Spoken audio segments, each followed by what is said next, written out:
Hello everybody, good to see you. Today it's one of my favorite days. We will see the magic happening to this beautiful Sleeping Beauty Domenico Montagnana cello. There is a Sleeping Beauty there that it's my baby, the chief of happiness of my team. My name is Sofia, I make violin since I was 17. This is my 7th cello and this is my favorite part. So follow me if you want to see more of that and ask me question in the comments if you want to know something that I didn't tell. And here we go. Are you ready? Ta-da! Let's the magic begin. Look at that. Look at this beautiful poplar wood, pioppo, as we say in Italian. Come on, that's gorgeous. That's gorgeous. And as you can see from foggy looking, everything that we did the previous day, that if you want to watch, you can watch the previous video. So everything that we did the previous day, it's coming to life. And this, what you will see here now, what you are seeing here now, is exactly the ground color of the cello. I'm so excited. I hope you're excited like me, because this is absolutely the best part, is where everything comes together, where I was dreaming of this moment for all this month. And now everything comes together. Let me go a little bit raw. Let me go. So I'm live. I want to go a little bit farther. Okay, so you can see a bigger picture. Oh, wait a second. Did I drop that piece of fabric? Yes, here. Okay. So the idea of this live is that I learned from my father, and how I was learning, I was just watching him. So when I started learning, when I was 17, there were no mobile phones, there was no TikTok, there was no Instagram. So I was just sitting close to my dad and watch him working. Probably now I will watch my phone. So, but yeah, I got lucky enough that I didn't have a phone. There were no cell phones. Maybe the first one were, yeah, somebody maybe already had a phone, but not in my family. So I will put this one here so I have my hands free. And look how beautiful and gorgeous is this cello coming. So this is a Domenico Montagnana model, Sleeping Beauty. I already made several cellos with this model, always super successful sounding cello. And this is super special because it's one piece, gorgeous poplar, Italian poplar wood. So let me know in the comments if you love this wood, if you love how it's coming. And if you want to, I will tell at the end of the video what is this preparation that I'm applying. So follow me.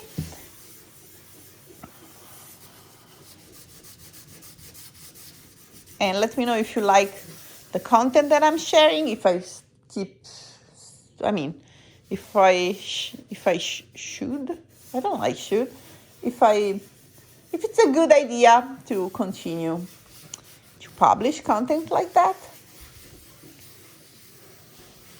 My Sleeping Beauty is there also. 2 Sleeping Beauties today. Here we go. So let's do the last part up here. And I will apply this preparation here that I use as a sealer everywhere. So that means all the part of the cello, also the neck. So back, ribs, scroll, neck, everything. I'm applying with the piece of cloth because I want to apply the minimum possible to have the result. I don't want anything to be too much because I'm always everything that I do when I varnish, I don't have only the beautiful looking of the instrument in my mind. I have the sound. So that's why it's very important to don't over cover with this sealer, and just the minimum to have the result that we want. All right, let's go on the ribs. These ribs are gorgeous. Look at that. Look at that. Wow. And this is just the ground color, so then I will start varnishing with the proper varnish. So follow me in the next days, because we are going to work on this cello and also the other cello that we were doing earlier together. So a lot of video will come. Before I go on holiday and I go to Italy, well, I will be there selecting wood. So when in July I will be in Italy, then I will make more videos on me selecting wood. So you will love those videos too. But this is more, now it's really the varnishing the cellos videos, because I'm doing that. Here we go, look at this. Gorgeous. Oh my God, that's amazing.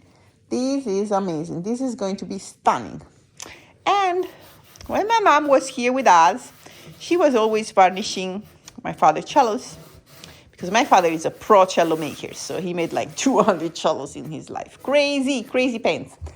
And so my mother was varnishing his cello, and he was making some cellos with this poplar wood and this maple wood that was beautiful and like characteristic with some knots and like interesting.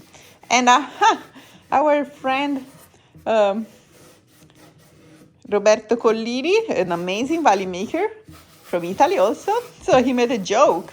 We were together at the exhibition in Frankfurt, and then one day we went out when the exhibition was closed in the evening, and then the next day we came back to the exhibit, and there was a sign in front of our stand that was written on a paper, Cello Maremmano. Maremmano is like, Maremma is one of the parts of Tuscany, and it's a little bit more like countryside. So that was so funny that we started calling the cellos that my father was making and my mother was varnishing with that type of wood, like that, the Cello Maremmano. So, and I told to my father, I called him, and I was like, Dad, I'm going to make a Cello Maremmano too. So, and I think my mom would be proud of me as I'm varnishing this Cello Maremmano here.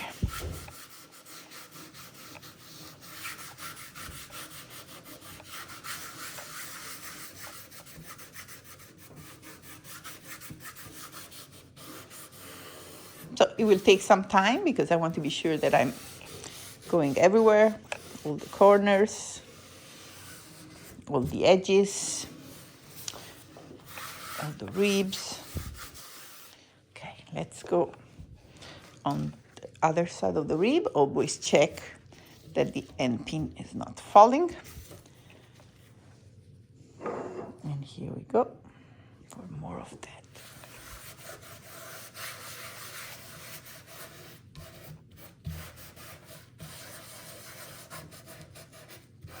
I love to tell stories. So this wood, another violin maker gave me this wood. He's an amazing friend of us. His name is Stefano Marzi. Follow him also. He's an amazing violin maker from Tuscany. He lives up on the mountain close to Florence. Beautiful, beautiful countryside. Oh my God. It's just like, if you ever come to Tuscany, you need to visit Casentino. There are amazing food, amazing people, and beautiful landscape. It's incredible. Okay, I will apply also on the neck now, here.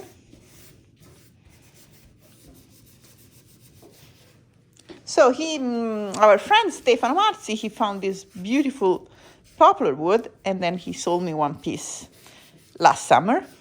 So that's how I started making this cello.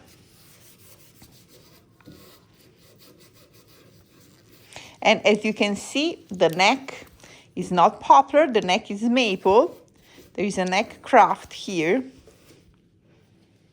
and the scroll is poplar. So I made the neck maple neck, so it's more stable and stronger. But I also wanted to have a poplar scroll. So we're gonna see how the scroll will pop out after I finish all the ribs. Look at the, wow, beautiful neck. Okay, let's go on. Okay, I'm almost finished that one, so I need to, where do I have it? Let me see if I have some more. So, this is copale, the resin copale preparation that it's been melted.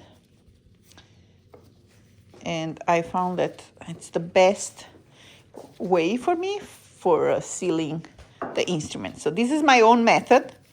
This is my own way that I love to share. And if you are in the industry for long enough, you know that nobody shares.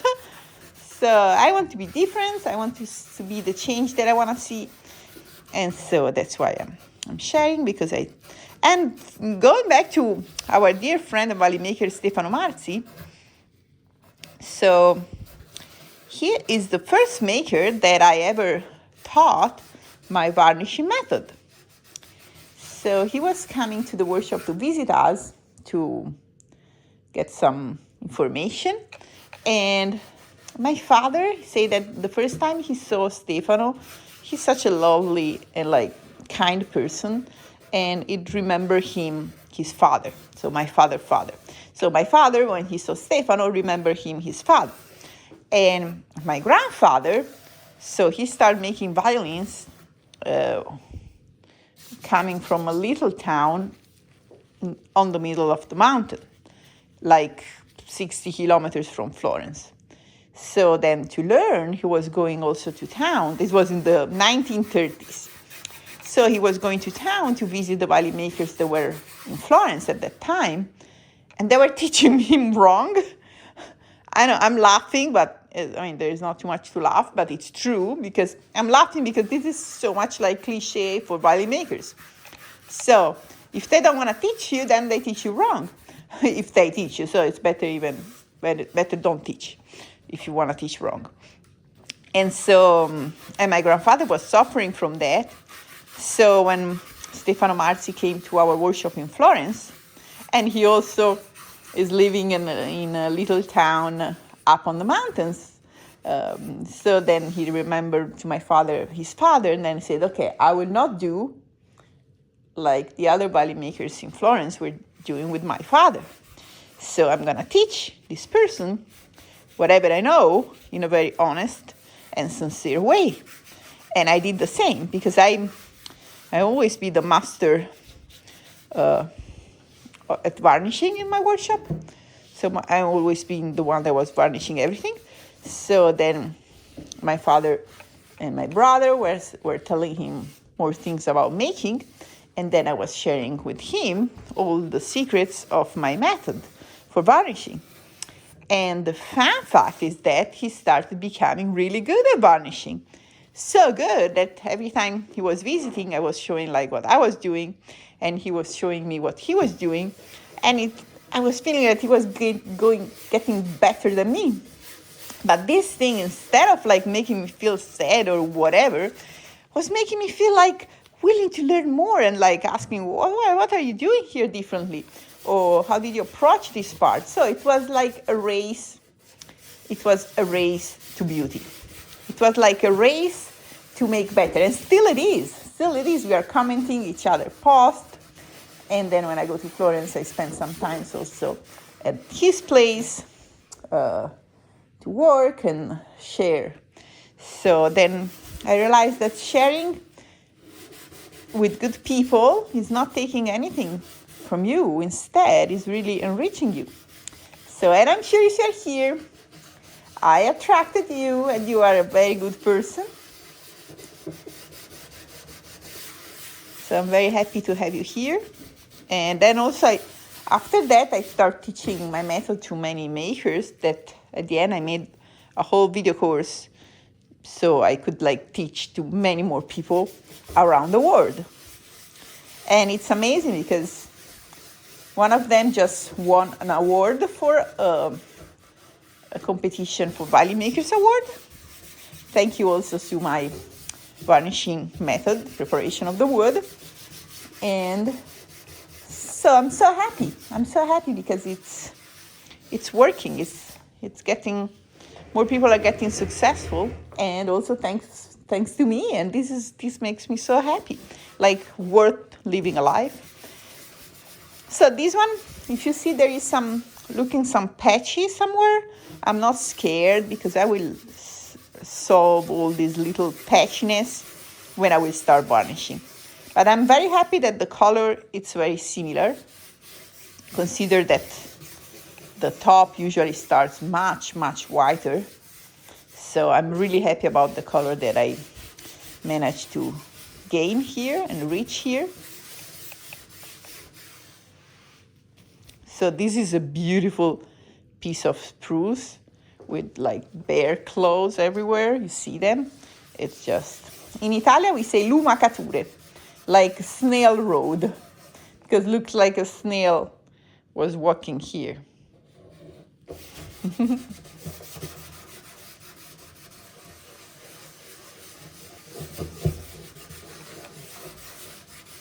So I want to be sure I'm covering everything, all the edges, but not too much, as I already told you.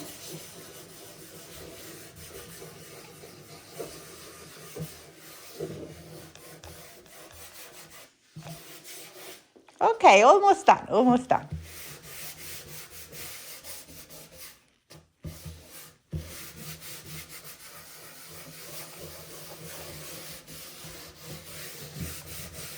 Last corner up here, and then the scroll. Now these gloves are like too big for me. I know, they're too big for me. My size, I finished them. So I use my husband's size and they're really big. So.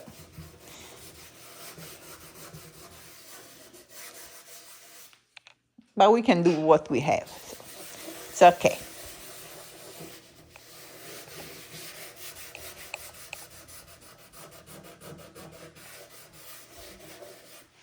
I will let this dry for a couple of days because I want to be sure that this oil that I'm applying, this resin that I'm applying, it's completely dry before I start varnishing. If not, the varnish will move on top and it's not good. So always be sure that this part of the process will completely dry before you go on with the method. And if you want to know my method, by the way, just click on my website, sofiavettori.com. I will not spell it with you. I don't know how to spell. So, yeah, my name and surname, sofiavettori.com, and you look at courses and you find varnishing. So, the bestseller. Here we go. Look at these. Wow. Oh my God, this is making my night. Look at that. This is gorgeous. I mean, look at that. Don't see almost anything. Ta-da! Okay, let's do also this other side.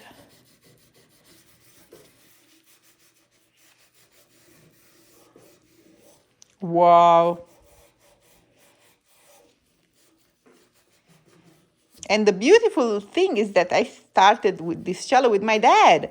And when my father was here in December, if you look at some videos from that time, we were working at this cello together. So he also was working on the scroll. And then we were working on the top. And yeah, it was amazing to be able to have my father here that was working with me. So that was really a blessing. Because now I live in the United States. Because, let me tell you, so I come from a family of all violin makers. My grandfather, my uncle, my father, my brothers, And of course, I married the violin maker too. So it's like, I can't get rid of violin makers in my life. But I'm the only female. So here we go. Okay, there is this little spot that I can't really reach with this one. So I will use like a brush to be sure that I'm reaching all these corner spots here. Like that. Okay. So it's almost done, almost done. Yeah. Oh, thank you for being here with me for so long. We are almost at the end.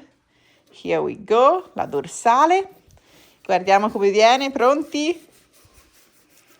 Wow. This is also gorgeous. Look at that. Perfetto. Perfetto. A little bit the corner there. Okay, for this part here, I like to do like that also.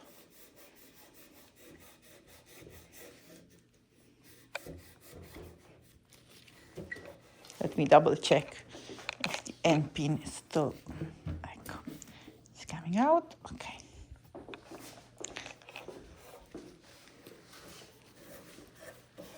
And remember this part here, if you can't reach with the piece of fabric, you can always go with the brush.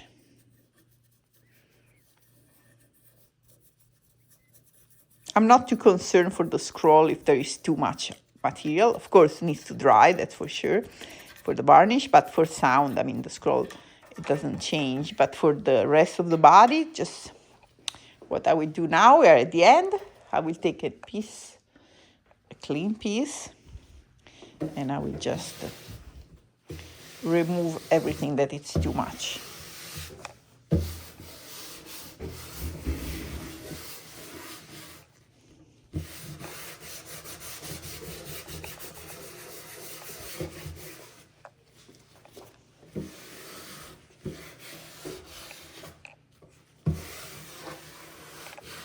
It looks like honey. It's amazing.